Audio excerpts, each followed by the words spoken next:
Eh bien, bonjour à tous.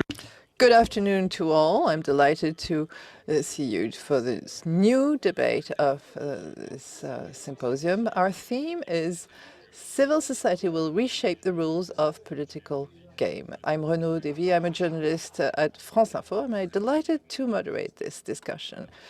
Politics is going through a deep legitimacy crisis. The health crisis has only reinforced this lack of trust to political leaders. When the lockdown strategy was implemented, then the reopening raised a lot of mistrust in the opinion. Not everything is the government's fault. We tend to criticize governments a lot. And now we have a democratic crisis. It's deep-seated.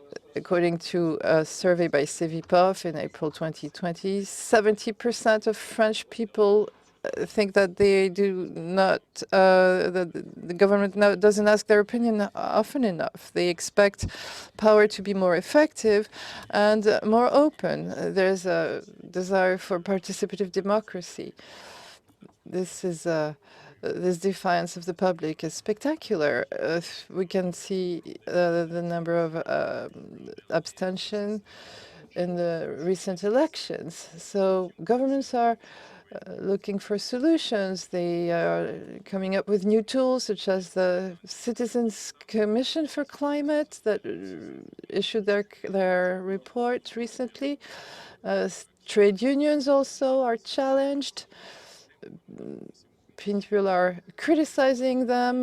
We think of the movement of the yellow vests. There's a lot of mistrust in our society, giving rise to some initiatives that try to restore trust. So can we do without professional policies? How can we restore the role of civil society in a centralized country such as France? How can civil society help politicians? How can we restore and rebuild trust? We're going to discuss this for the next hour with Christiane TAUBIRA, the former Minister of Justice, who will talk to us from Guyana. Benoit, who's Secretary General of the Teachers Trade Union, who's here. There's Charles-Edouard Vincent, who's the head of a company called Lulu dans ma rue, who provides local services, and Luca VINCENTINI, who's Secretary General of the European Trade Union Confederation, gathering most of the trade unions in Europe. Luca VINCENTINI is also participating remotely from Rome. So I'll hand over to Yann, who's an economist for the Cercle des économistes. Thank you, Renaud, DELY, and thanks to our speakers and to all the listeners for attending this special debate on Will Society Redefine or Reshape the Rules of the Political Game? I will quote philosopher Paul Ricard, who said, society is democratic when it recognizes its own divisions and that assigns itself the goal to associate equally each citizen the analysis of the contradiction and the balancing of finding the equilibrium between these contradictions. So a healthy democracy maintains counterpowers and checks and balances and a civil society. The COVID crisis highlighted the failure of governments in some countries. And in some countries, mistrust to governments was very strong, such as France and the US. The countries where this health crisis turned into a political crisis are the countries where trade unions are not as well represented. So let me propose 4 assumptions. First assumption, it's based on representativity. Are are representative democracies well armed to tackle such fundamental crises as this one or the global warming? Clearly, participative initiatives such as the Citizens Commission on Climate at least placed experts at the service of citizens, not in the position of decision makers, and to give the opportunity to create a consensus. And the draft that was already present in in Athens provided a better representation, even better than in trade unions. So representativity is key.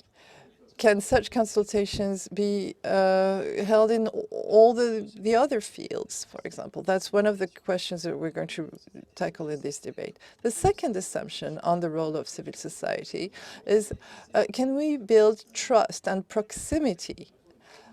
This is key, as was demonstrated during this crisis. We saw a number of citizens who expressed mistrust to politicians, but in the other way around too, we are seeing a lack of contrast of politicians to citizens. The countries where the confinement rules were strictest were other countries, such as France and Italy, were the countries where governments have the least trust in their citizens. So having a better trust at local and national level is key to rebuild confidence. The third assumption on the role of civil society is the question of efficacy and efficiency. Can we really implement public policy, economic and social policies from the central point? Civil society, such as trade unions, associations, can place initiative and at local level. And the COVID crisis showed a wealth of initiative at local level in schools, associations of trade unions to face this health crisis.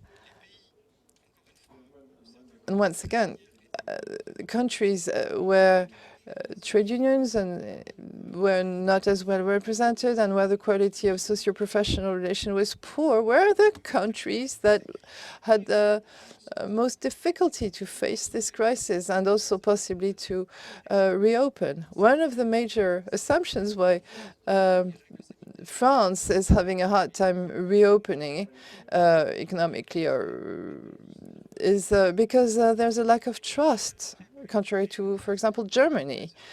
And thirdly, I'd like to mention the issue of transparency, ethics, and assessment. We really want to have all the representative bodies on board in the implementation of economic policies and also to have transparent assessment policies. Civil society will not redefine all of the rules of the political game, but it is high time to associate representative democracy with representative democracy. Now, I will hand over to Christiane TAUBIRA. What is your take on this pervasive lack of trust, and how can civil society contribute in redefine or reshaping the rules of the political, redefining collective action, rebuilding trust, and also creating more transparency? Thank you. I'm delighted to take part in this discussion. Since we have eminent representatives of civil society, we've had situations like this for 20 years to demonstrate how civil society can bring to democracy. I'll move first on civil society, how it's built and how it is organized. Even though there are three important dynamics. First,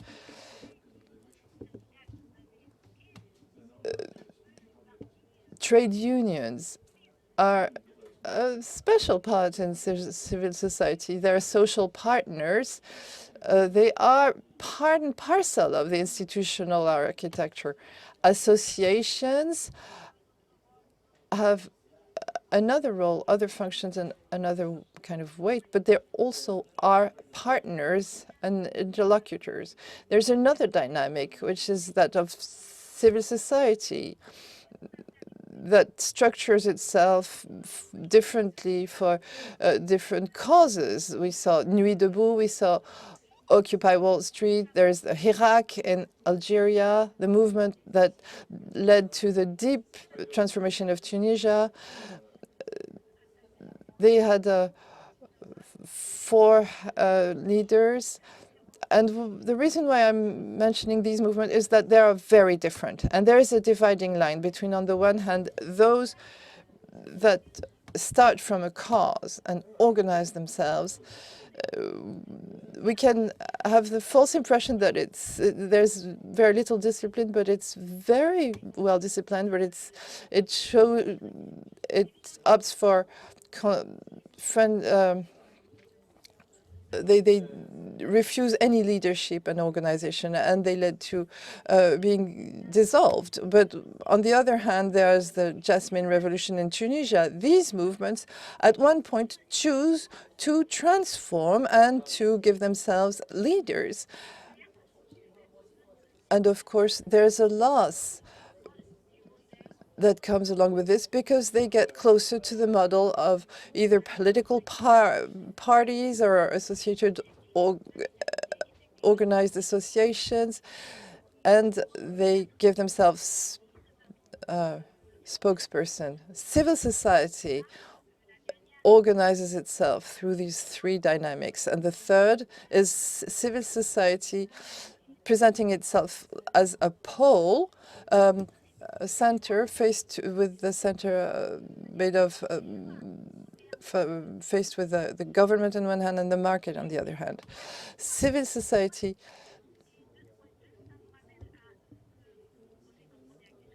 this takes us to the question of the state of democracy. Civil society organizations are its lifeblood. I believe that the rule of law is at threat more than democracy is. Democracy is not just about elections. It's about the rule of law. Democracy is not the rule of the majority. It's the rule of law. It's the rule of rules.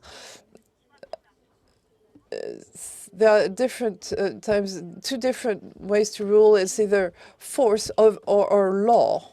And so for the question of majority, in a democracy, you should be able to protect minorities. Opinion minorities are category minorities. The rule of law is threatened because a rule of law is when the government respects the rule, and democracy has to enforce these. If the question of respecting the rule or abuse of the rule, which is what we're seeing, raises questions for civil society, and that is because the question of representativity is based on the social contract. And we're losing sight of this social contract. We lose sight of the fact that citizens just delegated their power, because power belongs to the people. They delegated their power to a political force. So the question of democracy is the question of the faults.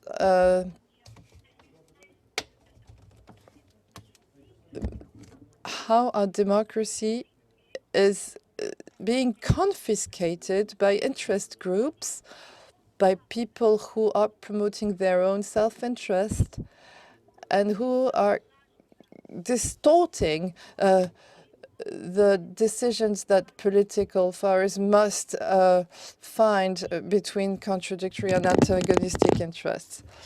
So I believe that it's very important to maintain a political force, and its goal is reflection and action. So it's important for us to have political forces, debates. I'm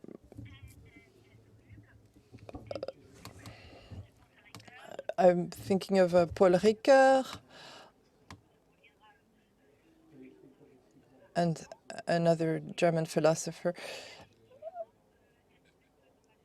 And there are differences and there are fault lines in society, and democracy is what helps us live despite these differences and these fault lines.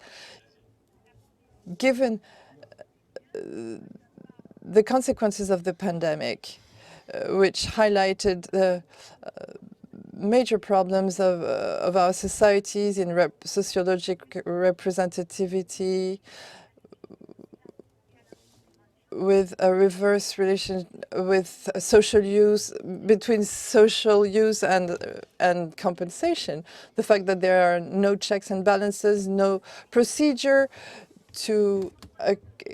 for accountability to society. So the question is not just about the role of civil society, but is how are we going to trust them?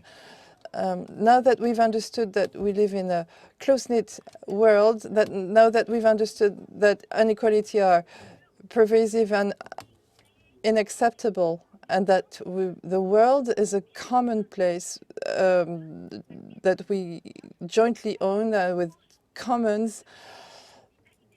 goods, how are we going to make sure that political legitimacy be maintained with civil society taking its role,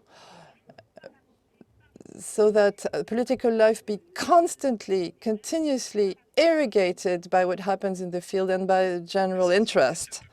Thank you very much, Christiane TAUBIRA. We'll meet you in a second for exchanges, and then also to answer the questions from our web users.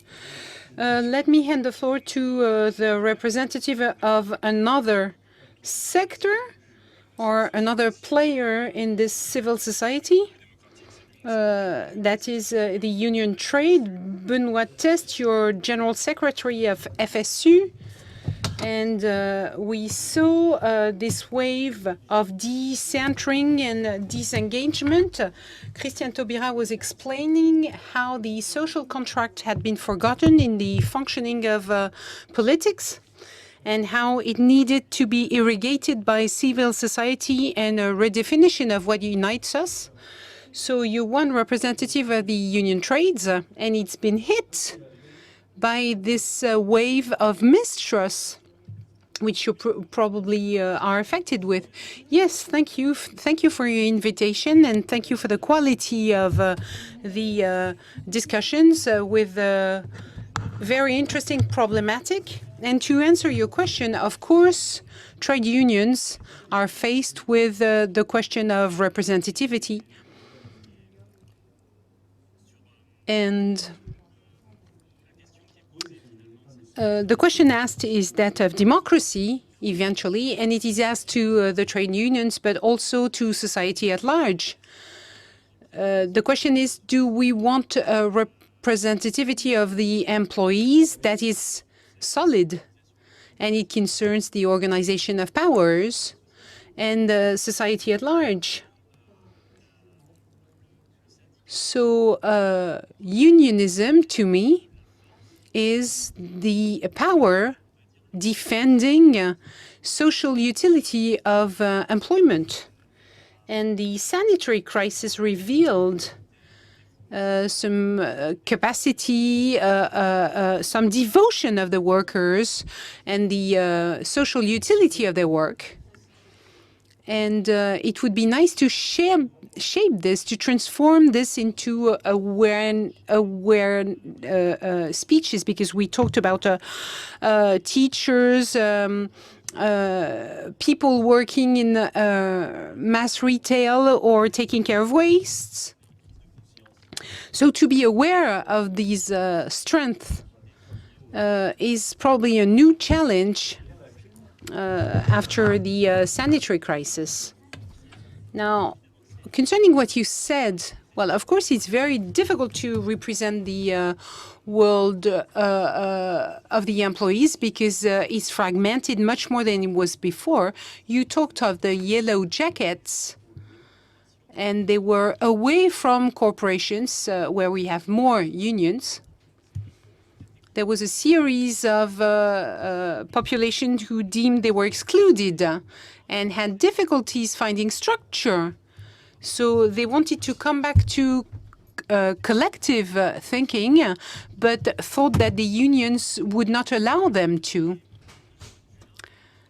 And to us, what's needed is to rethink the organization of powers and take into account an actual social democracy, because Christiane TAUBIRA was talking about lobbies and interest groups that might exist in society and play for themselves, but this is not civil society. Trade union is not a lobby, is not an interest group, it's not a think tank. It's not a group that will try and shed light on a specific vision.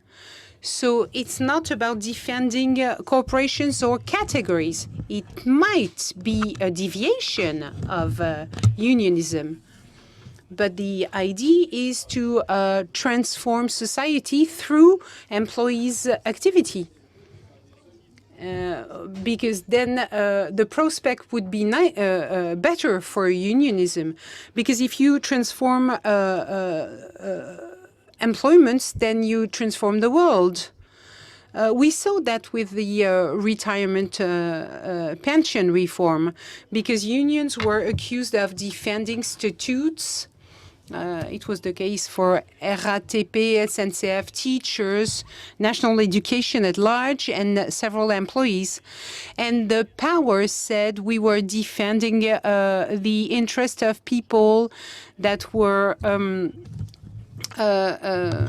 already protected, and they said that the pension plan would benefit to people in frail situations concerning employment.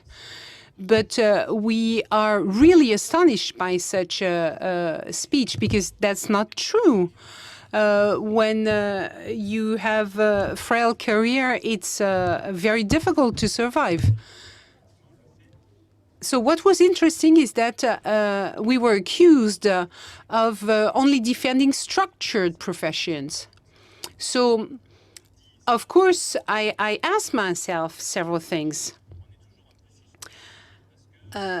Because I said, we said that people in frail situations would not benefit from the reform. So we have to be cautious. And there's a second aspect which was interesting in the pension reform. People said you are defending what has already existed, and you're trying to hinder a process. And sometimes the criticism is legitimate, but it's also unfair because we are trying to defend another vision of pensions and of future society. But I think that when it comes to defending what has existed, when we ask for time and when we ask for precision and common discussion, when we ask people to weigh and balance everything in the pension reform, it is because unionism needs to work over a long time, over the long term. And in the before world, in the afterworld, as we say it now, if unionism can exist, it will be to defend the long term as contrary to the short-term vision of the politics. So unionism allows to work upon this question. Thank you, Benoit TESTE. Before coming back to unionism at a European scale, you've led the principle of the unionist action, and the idea is to change the working world. So I'm turning now to Charles-Edouard Vincent. You founded Lulu dans la rue, and what you're doing is trying to change the life of the frailest. So what about Lulu dans la rue? And well, in fact, Lulu dans ma rue is a company based upon social and solidarity economy. And what we do is that we try to reinvent very small proximity services, that is the small helps you would need for DIY, for cleaning, taking care of a dog or a cat when you're away. So we decided that we would offer such services to individuals. So we created over Paris activity for 1,000 people. It's approximately 50,000 services per year, and we double in size, but we also have the help of the digital so as to expand. Right now we are only working in Paris, but we will we are working on the other metropolis, because our aim with this economic activity that we're creating is to be able to recreate more inclusive cities. The way I view it is that these proximity services benefit insertion. The employees who work for us have very deep social difficulties, and we accompany them to rebuild their lives and to feel useful at the scale of a neighborhood. And it also allows city inhabitants who have low wages to get through difficult moments. During the crisis, the city of Paris came to us and said, could you deliver medicine or food to the disabled or the elderly because they needed specific diets, or because they were blind or could not move? And our Lulus provided such services throughout the crisis. So it's not about being in competition with the local collectivities, but it's about working together with local collectivities and offering an additional service. Well, what's obvious right now is that those services are not offered. There's no competition. There is no other company that will tell you, I'll take care of you, go fish or change a bulb while you're away. Now, solidarity business such as Lulu dans la rue, the goal is to use new technology, new employment shapes, so as new tools, so as to answer social problems that are evolving. What seems important to me is that our society is evolving. The problems our society is facing are evolving. The people left out are different than those 30 or 50 years ago. So we have to find new solutions to adapt to these new mechanisms of exclusion and social difficulties. And civil society, to me, has a key role in identifying those solutions and in collaborating with the decision makers so as to build actual solutions. That's what we did with the Labor Ministry and the DGEFP. We built a new model of insertion company through independent working, and we are currently testing it so as to answer to those new forms of employment. So, in fact, it's tailor-made and very individual actions compared to the public powers and the collective solutions offered. Well, yes, the idea is to try and understand what sort of solution we could find to answer the social problems we are having today. And if you think about independent working, we have more and more independent workers in our companies. It's already here, and we can say it's a pity because then employees will, it will be detrimental to employees, but it might also be an opportunity. Let me give you an example. A poor individual in France is not a homeless person. It's a single mom that has difficulties because it's difficult to find a job because she has kids. Or if she needs to go to a job interview, she needs to find someone to keep her children. Well, if you have independent workers, she'll be able at Lulu's to choose when she can work, at what time, and so that independent working is not putting people in situation of frailty. It's a question of adapting the work to their availabilities. So the question is to shed light on social innovations and to work hand in hand with the state and to be on site to understand the problems that people are suffering from. During the coronavirus, people were helpless and we had to react very promptly. And now we are talking with collectivities so as to try and invent solutions for punctual services that did not exist in the past. Thank you, Charles-Edouard, Vincent.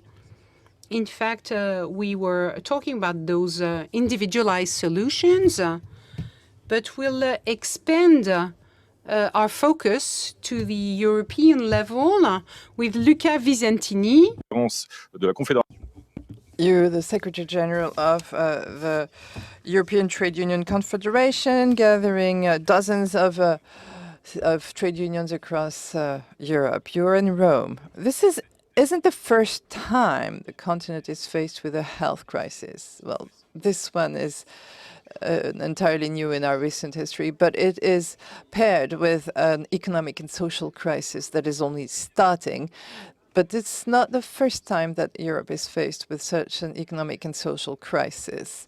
So how can we rebuild the rules of the political game after this health, economic and social crisis? What lessons can we draw from the past?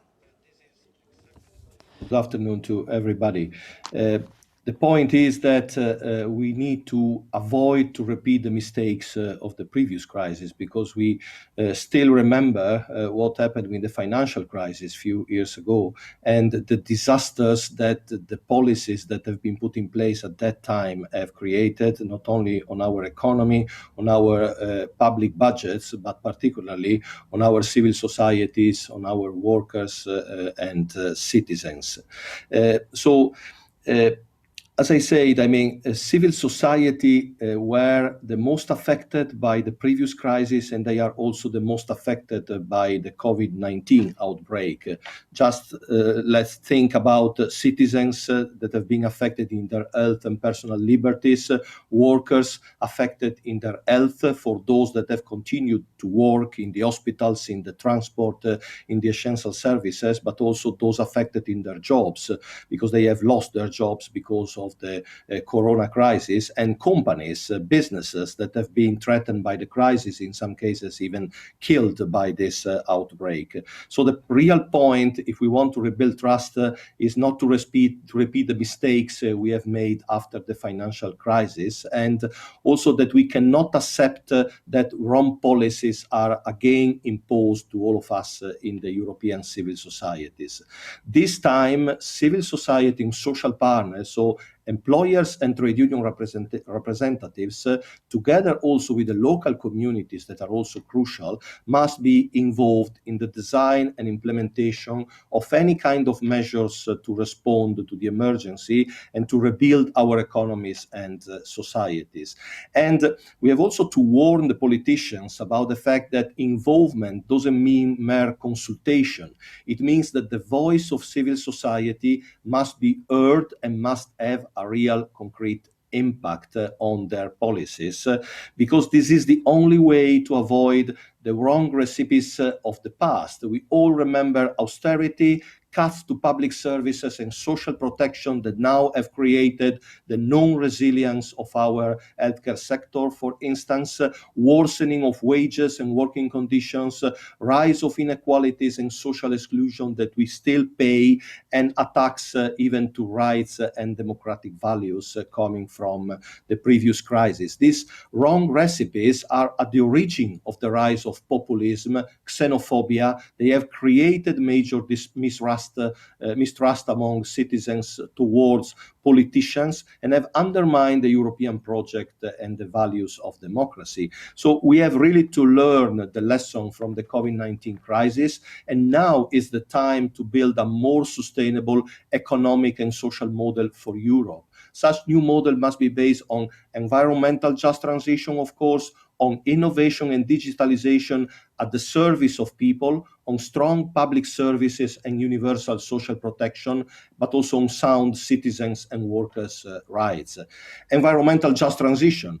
This means meet the targets without leaving anyone behind. Just transition as a preventive and holistic approach, no more economic and social deserts to be created because of climate change. Innovation and digitalization at the service of people means everybody has to benefit from it. Improve quality of work, wages, data protection, rights in the digital economy for citizens and workers. And strong public services and social protection means repair the damages of the austerity, invest in these areas, rebuild the European social model with global social protection accessible to all, particularly to the new form of work in the digital economy. The emergency measures and also the recent proposals of the European Commission for a recovery strategy, we think goes in the right direction. The financial part, the investment part, but also the conditionality, finally, just conditionalities and also some democratic process at the basis of it. But it will be a disaster if we would return to business as usual, and if the decisions will again be taken among leaders and governments only, with divisions and lack of solidarity prevailing.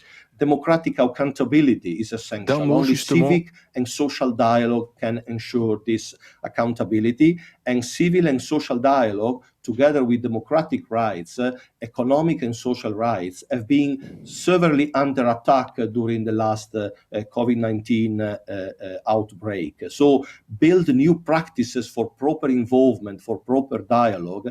We are the only ones, the social partners and the civil society organizations, can really provide politicians and institutions with the right inputs from the ground. Great opportunity is offered by the conference on the future of Europe that the European Union is going to launch. Democracy is not only elections, as it has been said earlier, or institutional issues only. It's mainly about economic and social democracy in the society. So to conclude, mistrust comes from wrong policies, but also from disintermediation in the society. So we need to change the policies, but also to rebuild proper dialogue channels everywhere and at any level. There is, of course, an issue of the lack of representativeness of social partners, both sides, in many countries. But I would like to point out that if we are excluded, we are not influential. And if we are not influential, we cannot have an impact, and we are weakened and become marginal. So we are ready to cooperate for improving, but we need to be part of the game. We have to be back in the game. That is not the case in many countries now. So in Europe, we have the context and even the legal basis for sound civic and social dialogue. It's now really a matter of political willingness. We need to come back to our core values. J'ai pas l'impression que vous m'entendiez depuis Rome. Merci Luca Visentini. Je vais faire tourner la parole. Je voudrais demander d'un mot. Thank you, Mr. Vincentini. I would like to ask Christiane TAUBIRA, who's still with us in Guyana. He was explaining that we absolutely must draw the lessons of the mistakes made after the 2008 crash. We must involve civil society players, including trade unions, as Luca VISENTINI was saying. Yes, I wholeheartedly agree, but I think there's a misunderstanding, or at least some ambiguity. I believe that trade unions should not deny that they defend corporate their group's interests. They should not deny that, and they don't need any excuse to do that. It's their raison d'être. It's the reason why they exist. I wasn't talking about trade unions, but lobbies. Lobbies are for defending their self-interest, but trade unions use relevance is recognized by law. There's an ambiguity because civil society is part and parcel of society. And the ambiguity is that it seems that we're getting used to the idea that politicians are not part of society. It's an abnormality that has become a reference because political parties are the political actors by excellence, par excellence. If they know the field, if they're close to the field, they propose to transform or to convert a local-based experience into possibly a national or European experience. It's precisely because politicians have started to operate as a special group separated from the rest of society in the hands of interest groups that we have started thinking that, well, we have to we have sort of woken up to the existence of civil society, but it's been there all along and it's very dynamic. It's increasingly educated, increasingly well-informed of the experiences led across the world. So the level of their standards are higher, but civil society has been there all along. But it's because of these deficiencies at political level that trust is shrinking, that politicians are disconnected from society. You used the word caste. We need to increasingly diversify the backgrounds of people joining the political community, because we know that many people in the politicians come from the same universities and the grandes écoles. Yes, it's urgent. We can see that when you see our institutions, you have whole sections of society that are completely excluded from access to power. So this is not a representative institution because it does not reflect the social makeup of our country. So yes, there's a need to deeply change this. There is a caste behavior. It's not about pointing fingers, but there have been mechanisms that had led to this confiscation of power by people with knowledge and power that are surrounded with experts that are very similar to them, that have their own legitimacy, but they're sort of overlapping other social categories. Benoit Test from FSU. Yes, I totally agree with Christiane TAUBIRA,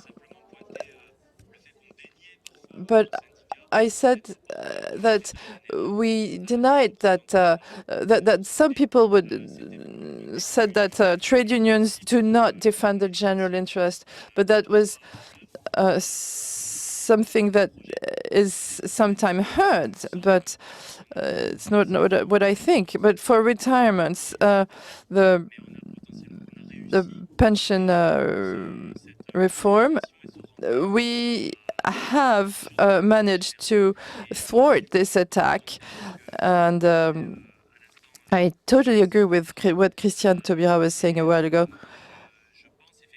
I believe that social dialogue large-wide consultation of trade unions is not a waste of time, as the Secretary General of the European Trade Union Confederation.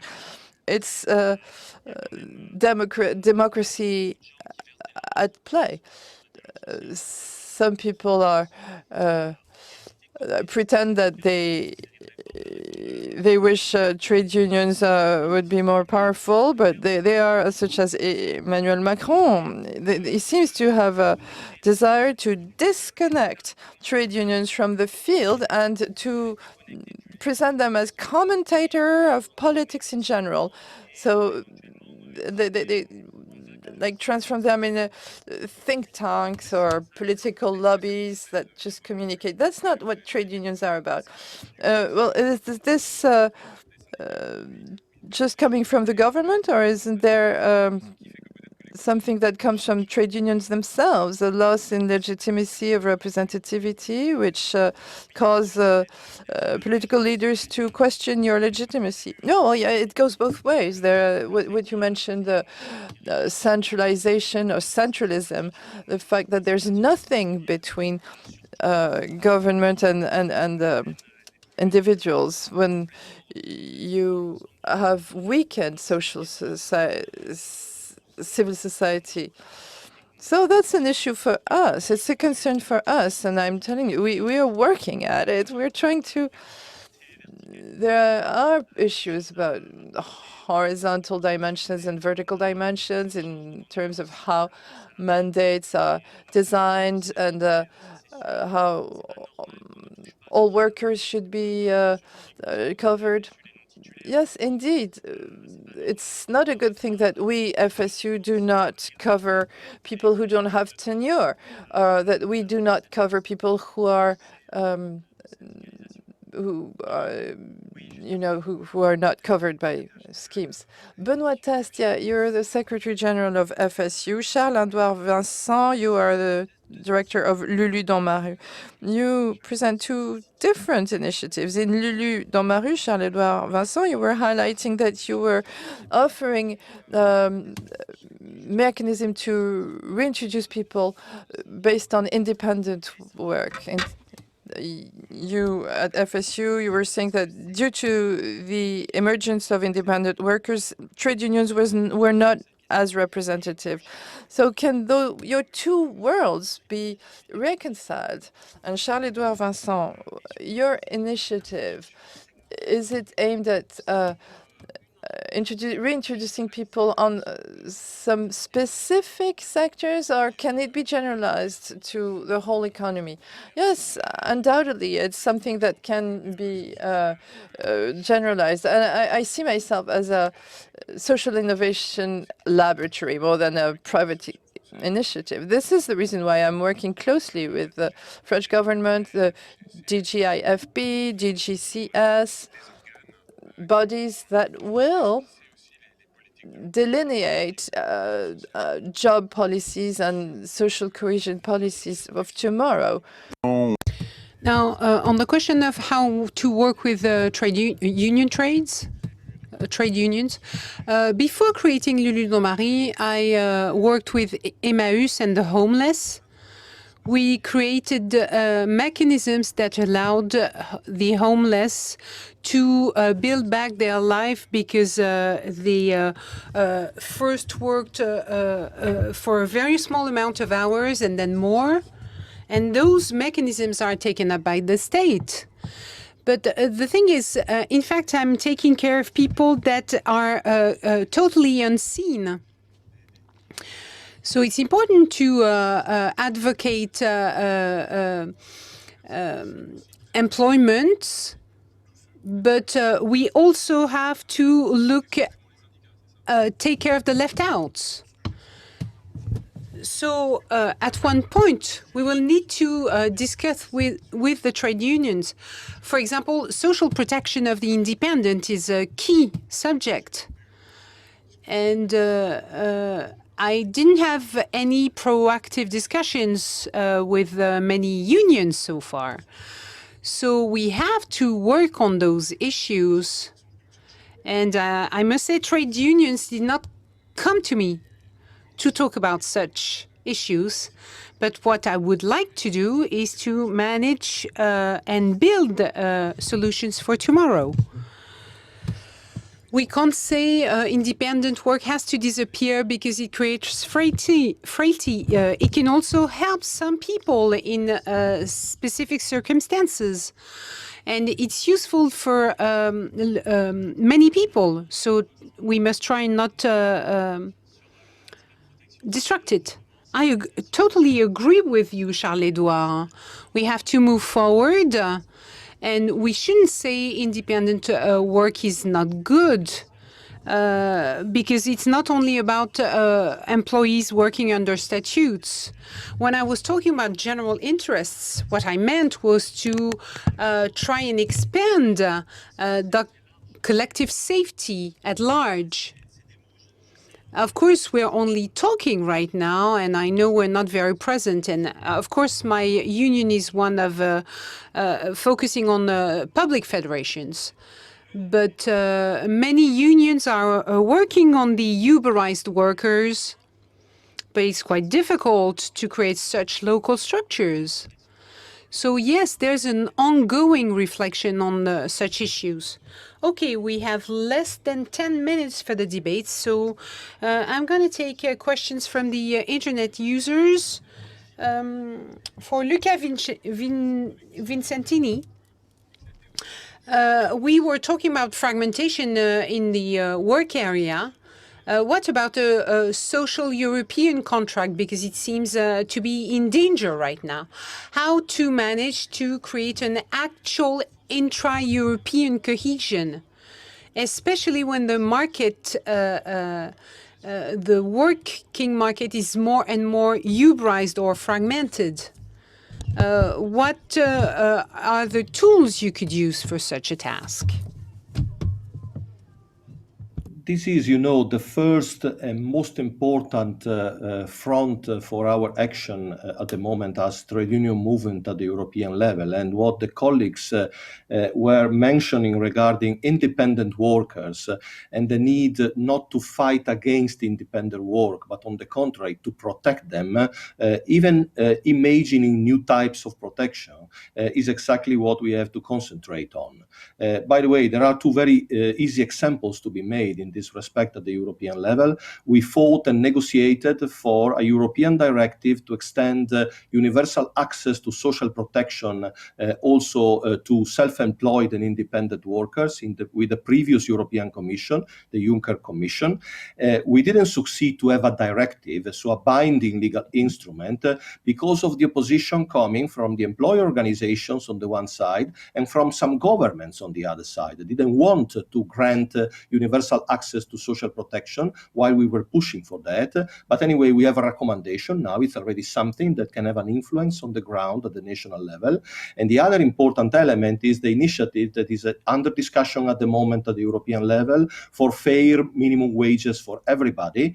This legal initiative should also include the right to organize in trade unions and the right to have real access to collective bargaining and negotiations for wages for independent workers. So as you can see, the new areas of the labor market are at the core of our strategy as trade unions. I couldn't agree more with my colleague from FSU that in this respect, the trade unions in Europe are not corporative at all. We are trying to take care as much as possible of the public interest. Of course, we have also some black sheep in our movement. There are some unions that still remain corporative, but I have to say that there has been some kind of cultural revolution in the trade union movement in Europe in the last decade, and this is something that should be taken into account. On the contrary, we cannot forget that the reason why trade unions and more in general social partners and civil society organizations are not involved any longer in civil and social dialogue is because some politicians thought in the past and also very recently to be completely self-sufficient.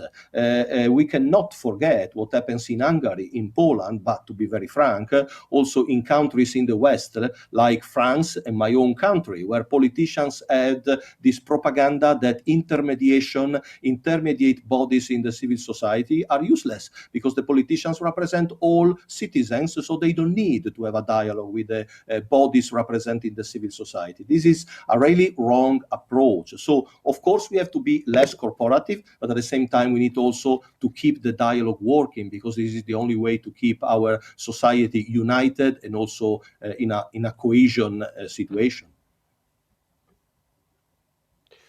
Merci Luca Visentini. Vous évoquiez donc le risque du corporatisme qui parfois menace une frange du syndicalisme et la nécessité en même temps de penser collectif et pas simplement. The necessity of talking in terms of corporations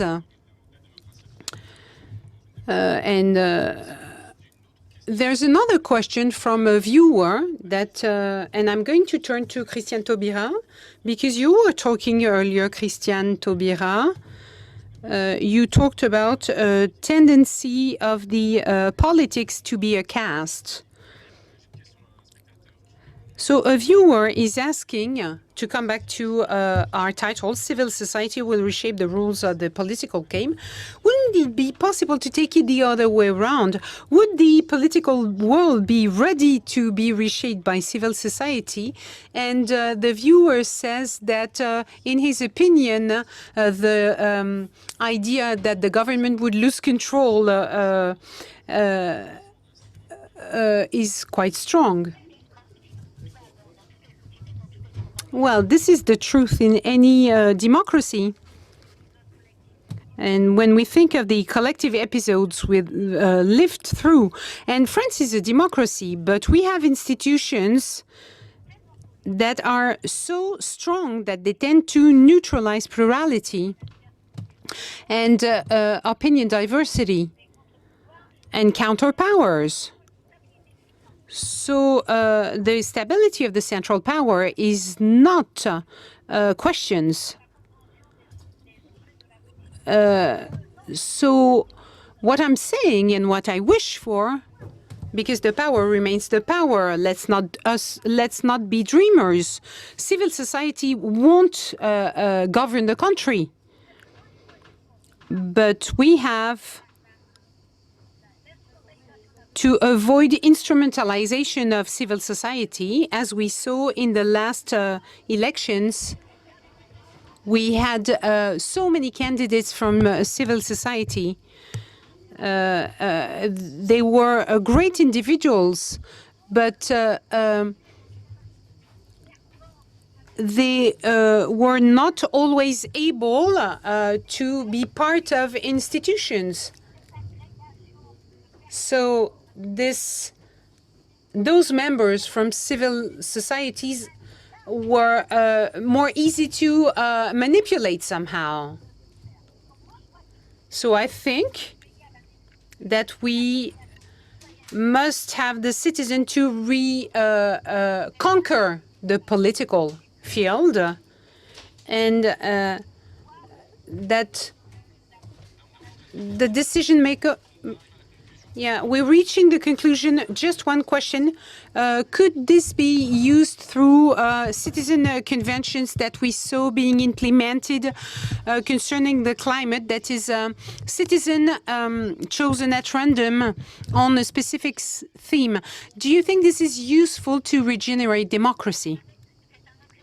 I think it's an excellent exercise, but I'm not sure we should demultiply it, because then it's going to become less exceptional and the effects won't be as good as before. In 2008, there's the possibility of, for the referendum, there was the possibility of a referendum, but it's impossible to implement. So if we only multiply those citizen conventions, we will decrease the pressure of the popular anger, but I'm not sure this will lead to more representativity.